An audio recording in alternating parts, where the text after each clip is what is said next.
যে গাছ বাড়িতে লাগালে জিনেরা প্রবেশ করতে পারে না, কথাটি কি হাদিস কোরআন অনুযায়ী? প্রিয় ভাই, আমি আজকে এমন একটি সূরার কথা বলবো, দোয়ার কথা বলবো, যে দোয়া এবং সূরা পাঠ করতে গেলে আপনার ঘরে কখনো জিন শয়তান প্রবেশ করতে পারবে না। টাকা পয়সায় প্রচুর বরকত আসবে। তো প্রিয় ভাই, প্রথমে এতটুকুন বলবো যে বাড়িতে কোনো গাছ থাকলে বা লাগালে জিন প্রবেশ করবে না, করতে পারবে না, এই কথা হাদিস কোরআনে নাই। তো যে কথা হাদিস কোরআনে নাই সেটাকে বিশ্বাস করাটা ঠিক হবে না, এটি একটা হয়তো কুসংস্কার। তো প্রিয় ভাই, এ কথা কখনো বিশ্বাস করবেন না।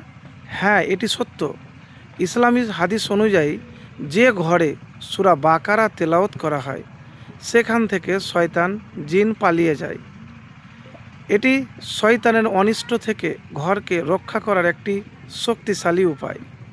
তো সূরা বাকারা পড়বেন যতটুকুন পারবেন, আর ঘরে নিয়মিত নামাজ পড়বেন, আর আয়াতুল কুরসি একবার রাতের বেলাতে পাঠ করবেন। ইনশাআল্লাহ দেখবেন যে শয়তান আপনার ঘরে প্রবেশ করতে পারবে না, জিন প্রবেশ করতে পারবে না। তো প্রিয় ভাই, ঘরে যদি শয়তানের প্রভাব থাকে তাহলে সে ঘরে মতানৈক্য হয়, অশান্তি হয়, বালা মুসিবত হয়। তো শয়তান জিন থেকে আপনাকে বাঁচতে হবে। তো প্রিয় ভাই, আমি একটি হাদিসের কথা বলবো, যে হাদিসটি ইবনে হাব্বান রহমতুল্লাহ আলাই তিনি তার কেতাবে নিয়ে এসেছেন। তো প্রথমে একটি হাদিস বলবো, সেটি মুসলিম শরীফের হাদিস।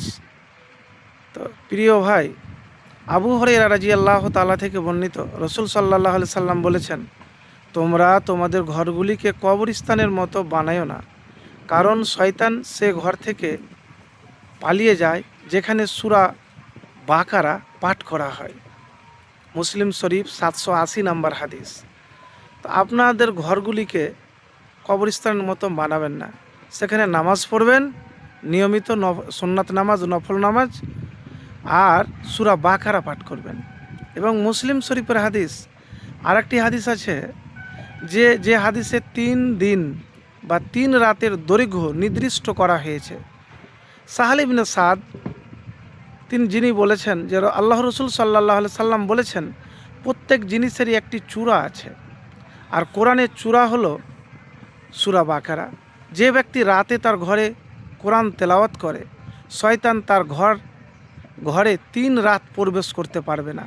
আর যে ব্যক্তি দিনের বেলাতে তেলাওয়াত করে, শয়তান তার ঘরে 3 দিন প্রবেশ করতে পারবে না।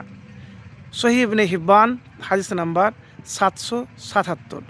তো প্রিয় ভাই, তাহলে আপনি সূরা বাকারা রাতের বেলাতে পড়বেন, আর আয়াতুল কুরসি পড়বেন।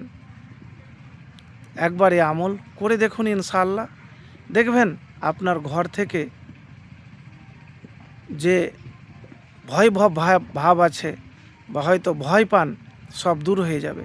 তো সূরা বাকারা অবশ্যই পড়বেন, আর আয়াতুল কুরসি পড়বেন, আর সূরা নাস, ফালাক, ইখলাস পড়ে আপনি ফুঁ দিবেন, আর আপনার ঘরে রিজিকেও বরকত আসবে। এমন শুধু রিজিক মানে টাকা নয়, টাকাতে তো বরকত আসবেই, কিন্তু রিজিক হলো শান্তি, সুখ, ভালোবাসা, এসব জিনিস হলো রিজিক। তো প্রিয় ভাই, একবার আমল তো করে দেখুন, ইনশাআল্লাহ ফলাফল পাবেন।